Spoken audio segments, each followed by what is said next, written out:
can they hang on to the strait like they say? Yes, there's nothing to keep them from doing so. They're in a very wonderful position.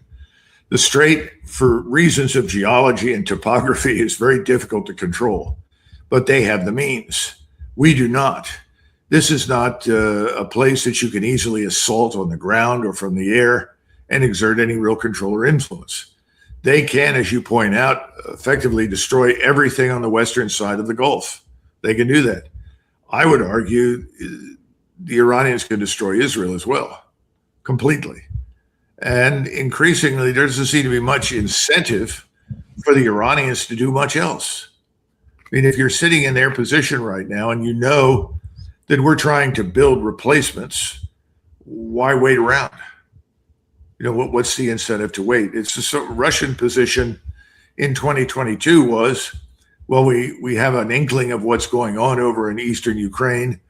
They captured plans that they had found in eastern Ukraine that talked about the reconquest of Crimea and striking deep into Russia. They knew what was being built up. They didn't appreciate how bad it was. They underestimated the enormous investment of time, money, and resources that we had made in the Ukrainians. But it became clear that there's no incentive to wait around to be destroyed. It's better to take it on, fight it, and win it, regardless of how long it takes. I think that's the Iranian position too. And I think it's the winning card, so to say. They can outlast everybody else. That's why I say it's war to the last missile. Who runs out first? And it's ironic and distressing. If that was the only issue we had with the Strait of Hormuz, it's a pretty bleak picture for us. But there's one other issue that makes it even more amazingly bad for our side, that is point number one in this whole memorandum, is that the war has to end in Lebanon between Israel and Hamas, who neither one of them were even party to the MOU. Professor Morandi also spoke on that and laid out an even more clear Iranian position than they have to date on that topic. The Iranians have been very clear to the Americans. There will be no nuclear deal if Lebanon is evacuated, if it is not evacuated, if the war does not end. There will be no nuclear negotiations if this does not take place. So that's really up to the Americans. And in addition to that, the Iranians can make life for the Americans much more difficult in the Strait of Hormuz. If the Americans refrain from carrying out their obligations elsewhere, then the Iranians will feel that they are not obliged to allow all that many ships to pass through. And that's actually what they're doing right now. But that's President Trump's primary political requirement: no nuclear weapons, etc. But he's saying it, and it's so weird because the Iranian side has always said we aren't going after nuclear weapons, so that's easy. We'll declare that and whatever. We'll negotiate that after these other things are done. But now they're saying we won't even start that process unless this happens. And so, Doug, tell me if you see it differently. But if that is truly the position of the Iranian government, there won't be any negotiations at all because Israel will never do what was required. Well, from the standpoint privately of people in Washington and Israel, is very much the same. This nuclear business is almost a distraction. In fact, I would say it's a major strategic distraction.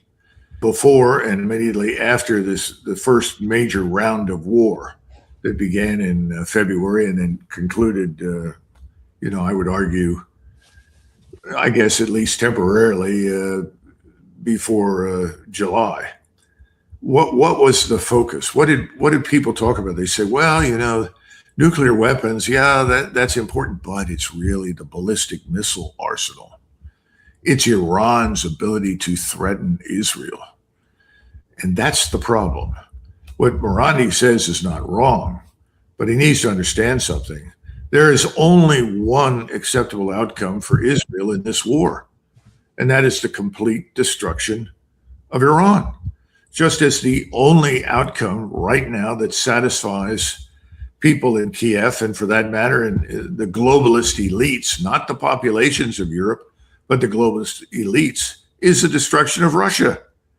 Just as they wanted to carve up Russia into smaller pieces, rape it and exploit it for its resources, that's exactly what the people in Washington and in Israel want to do to Iran. That has not changed. Now, the other issue on nuclear weaponry is as follows. If you were really all that concerned about preventing people from developing and fielding nuclear weapons, don't attack them. But that never really occurred to anybody because it really wasn't at the top of the agenda. Remember, the Israelis would probably welcome any excuse they could find to launch a nuclear weapon at Iran. And we would probably sit there and applaud. Fine, great, go ahead and do it. Don't wait for anybody in the United States to wake up, smell the coffee, and understand the utter insanity and folly of all of this. Don't expect anybody to take note of the views of the rest of the world, let alone the Chinese and the Russians. It's not going to happen. Nobody cares. Nobody gives a damn. So what are we dealing with? We're dealing with the Keens of the world, obedient servants of the Jewish lobby in the United States, well paid for their trouble, well paid for their efforts, richly rewarded for everything they say and do. And they are going to flog this horse until it's dead. That's Iran. So having said that, what is Professor Morandi's answer? Build more missiles, strengthen your defenses, get ready for the worst because it's coming.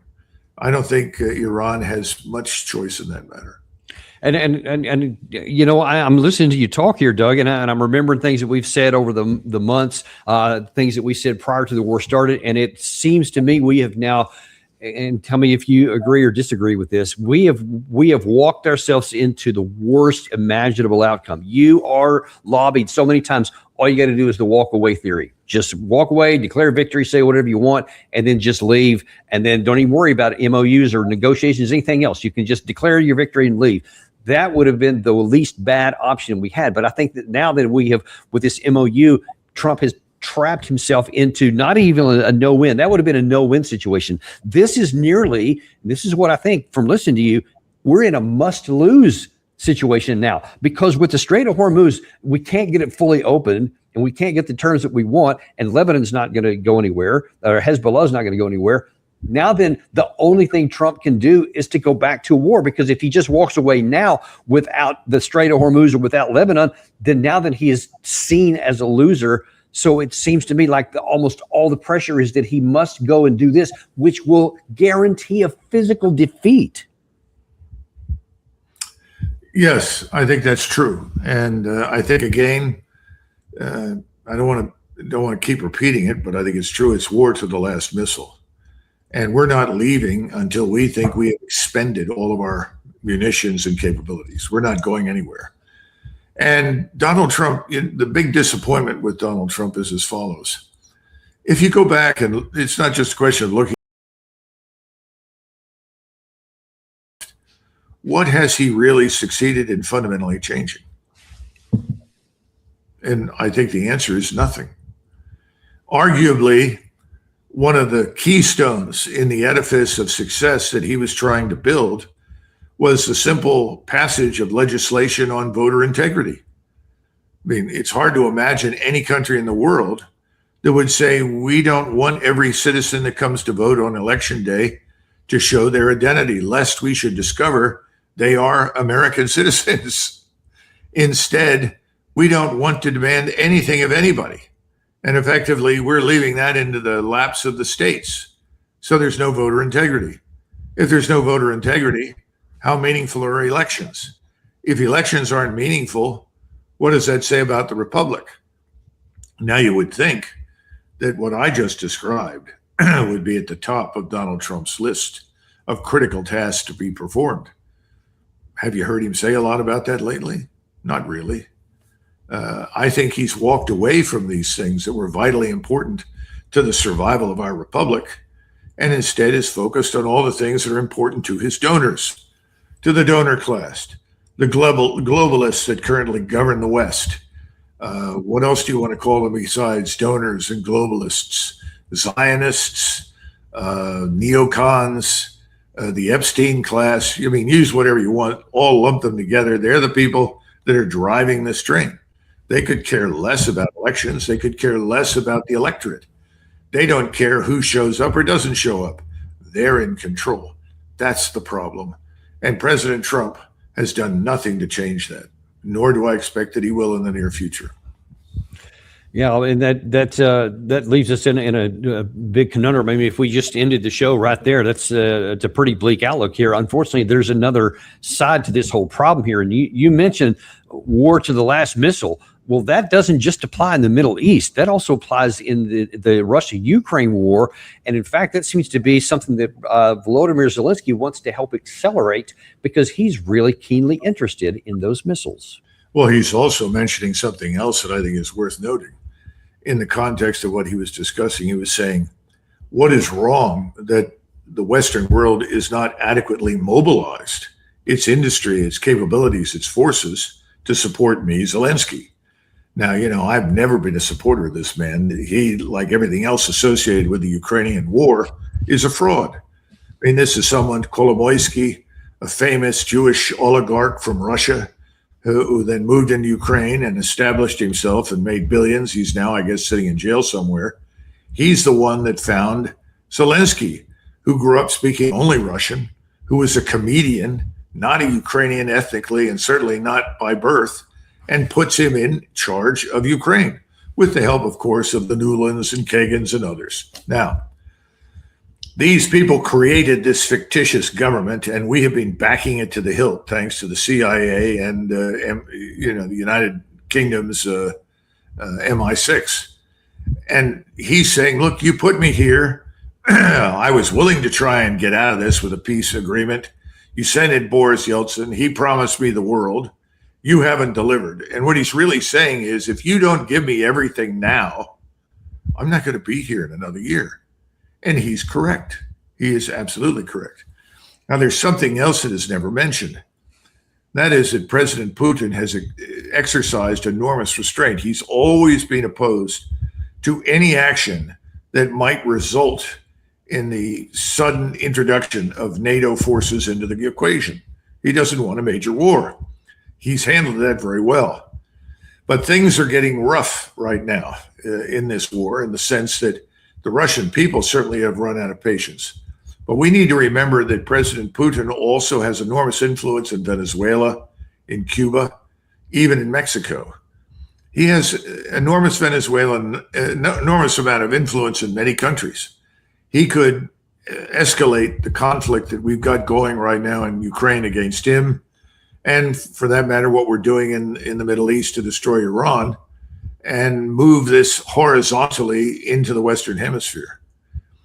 We are lucky that we've got President Putin on the other side of this equation. The problem is, somewhere along the line, President Trump seemed to promise some degree of flexibility, understanding, or agreement in Alaska.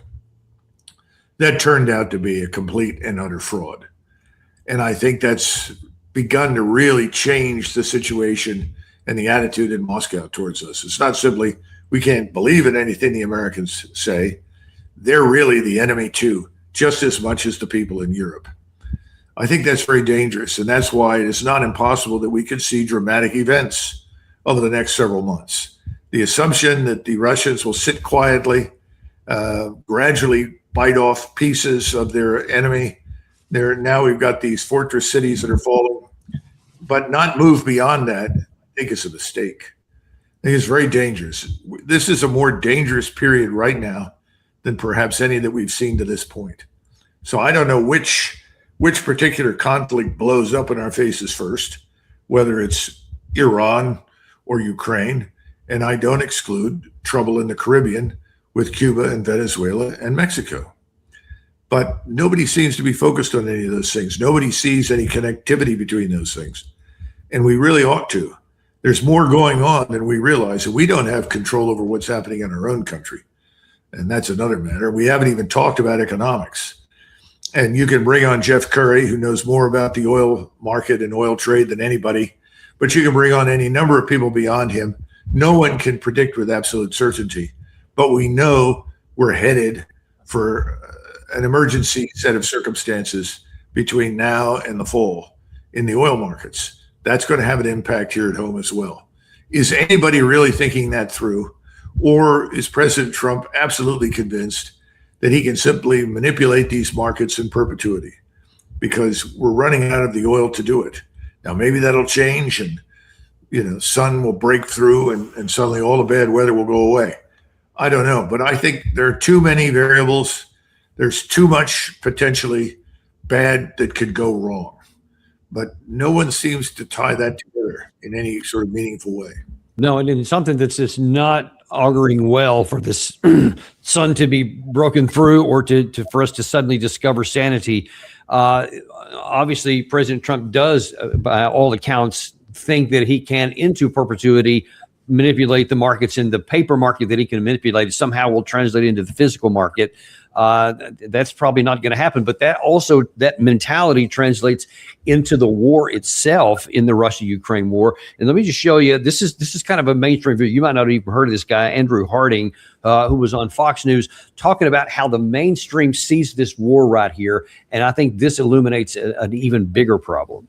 No, I've aside from just the insanity of that, there has been, because President Trump said it a couple of days ago, that he still wants a diplomatic end, and I think we're going to get it. He said, I think we're on. I got on the phone on the 4th of July with President Putin, and I mean, you could have lifted that almost verbatim from January 21st of last year when he took over and said the same things. And 18 months later, nothing happens.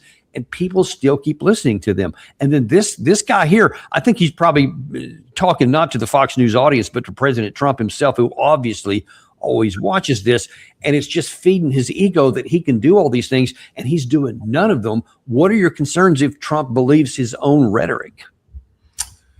I think we should send that young man down to Fort Benning, and he should spend some time in the I bar, and eventually someone will punch him out and throw his ass out. And that should end his career. He's pretty good help. It's pretty annoying. He sort of embodies in his appearance and speech and so forth everything I think is wrong with American manhood these days. There isn't much manhood. And he's willing to say whatever, the people that put money in his pocket say. Look, this is all crap. It all means nothing. It's all nonsense. Unfortunately, as we began this program, I said, most of my generation listens to it. That's the problem. Yeah. They continue to listen to it and they believe it. But everybody else has walked away. So I think once you get under the age of 50, you begin to see more and more and more and more people say, this is nonsense. This makes no sense at all. I don't want anything to do with it.